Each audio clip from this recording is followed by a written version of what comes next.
ابو الشوق ريميكس.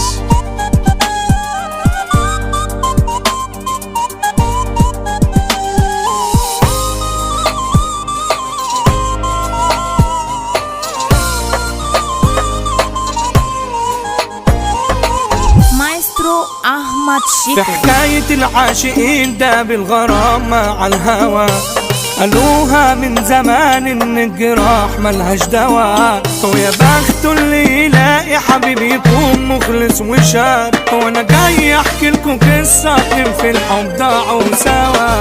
في اول مرة شاف عنها حلف بالله ما هيسيبها، حظه نصيب واتقابلوا بعد الشوبة حبيبة، واوام هي كمان دابت حباها وماسكة في جنبي، وعايشة قصة في خيالها تشوفوا في حلم لو نامت. البنت كانت يتيمة الأب والأم كمان، سابوها وهي لسه في المدارس والعلاء، ومعاه قرش بتوعها حق ليها ورثها.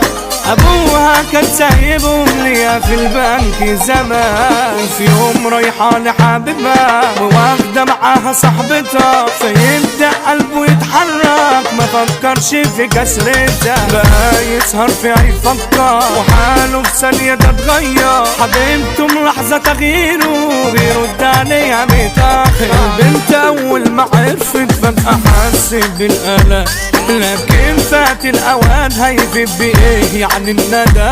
راحت تطلب فلوسها كان عليها حقها، أصبح خلاص الشيطان حط ضميره ده اتعدى، وخلاص فعلا أهو سابها وخد كل الفلوس منها. مفيش في قلبه حنية وهن على بيده يظلمها، ما قلبه خلاص وشاف غيرها بيحب في بنت صاحبتها، وسلم كل حاجة ليها وراح كمان يطلب ايدها. من قهر نامت ليالي يا عيني وهي معيطة، ما خطرش ابدا في بالها اللي حصل بالشكل ده، بيكونها حبيبها هو ما اقرب حد منها. حسيت بالدنيا قاسية عليها وجدا متعبة، وحبيبها خلاص هيتجوز صاحبتها ومن الفلوس يصرف على مراته ويدلعها ويجيب من الغالي ويكلم. يعدي سنين وتيجي دايرة تطلع مراته خاينة، وكل الفلوس ليها ويفضل تعيش معاها ثاني، وفي لحظة من الغضب بيقوم ويخلص منها،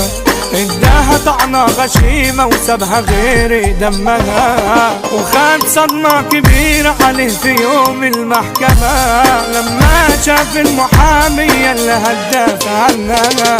طلعت هي اللي ظلمها وكان واخد الفلوس منها، حبيبته اللي ياما دمرها بقت دلوقتي محامية وتاخد حكم اعدامه، ربك ينصرها قدامه. كانت فرحانة مرضية ومش زعلانة علشان نسيت كل الحكاية وديني حكيتها قلتها.